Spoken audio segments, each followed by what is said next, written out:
BJP लगातार दांव पर दांव खेल रही है। पार्टी ने इस चुनाव को जीतने के लिए कई ऐसे फैसले किए हैं जिन्होंने सबको हैरान कर दिया है। पार्टी इस बार करीब 110 से ज्यादा सांसदों का टिकट काट चुकी है। हाल ही में 27 अप्रैल को मौजूदा सांसद पूनम महाजन भी इस लिस्ट में शामिल हो गई हैं। बीजेपी ने मुंबई उत्तर मध्य लोकसभा सीट से उनकी जगह चर्चित वकील उज्जवल देवराव निकम को अपना उम्मीदवार बनाया है। पूनम महाजन 10 साल से इस क्षेत्र से सांसद थी और ऐसा माना जाता है कि उनकी यहां अच्छी पकड़ भी है, लेकिन इस बार बीजेपी ने उज्जवल निकम पर भरोसा जताया है।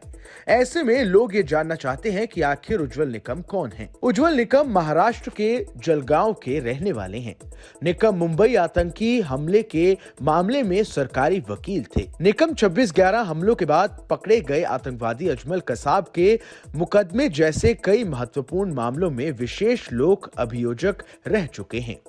उज्जवल Nikam 1993 Mumbai bomb blast, Pramod Mahajan murder case, marine drive बलात्कार केस, गुलशन कुमार हत्याकांड जैसे कई हाई प्रोफाइल केस में सरकारी वकील रह चुके हैं। अपने करियर में उन्होंने 37 आरोपियों को फांसी दिलवाई तो वही कम से कम 628 को उम्र कैद दिलवाई है। कसाब केस में उनका नाम काफी फेमस हो गया था।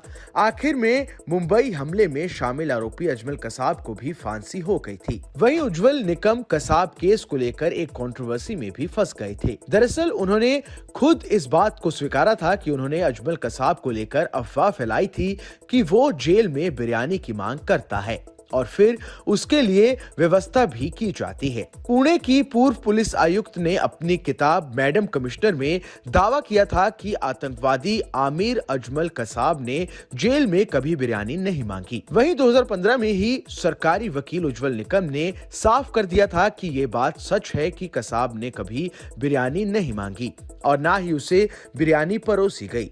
केवल लोगों की भावनाओं को उसकी तरफ शिफ्ट होने से रोकने के लिए इस तरह की अफवाह फैलाई गई थी।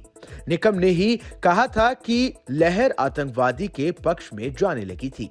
उसकी एक तस्वीर सामने आई थी जिसमें उसे देखकर तरस आ रहा था। ऐसे में मीडिया में उस तस्वीर की चर्चा होने लगी। कई चैनलों पर कहा जाने लगा कि कसाब को अपनी बहन की याद आ रही है। ऐसे में इस भावनात्मक लहर को रोकने के लिए अफवाह फैला दी गई थी। उज्जवल निकम 2010 में संयुक्त राष्ट्र में आतंकवाद पर विश्व स्तर के सम्मेलन में भी भारत सरकार का प्रतिनिधित्व कर चुके हैं। उन्होंने गैंगस्टर अबू सलेम केस, शक्ति मिल गैंगरेप केस और डेविड हेडली मामले में भी केस लड़ा था। निकम हत्या और आतंकवाद मामलों के विशेषज्ञ माने जाते हैं। इसके चलते ही साल 2016 में उन्हें पद्मश्री से भी सम्मानित किया जा चुका है। इस खबर में बस इतना ही। ये खबर आपको कैसी लगी हमें कमेंट कर जरूर बताएं। देश दुनिया की तमाम बड़ी खबरों के लिए देखते रहें न्यूज़ नेशन का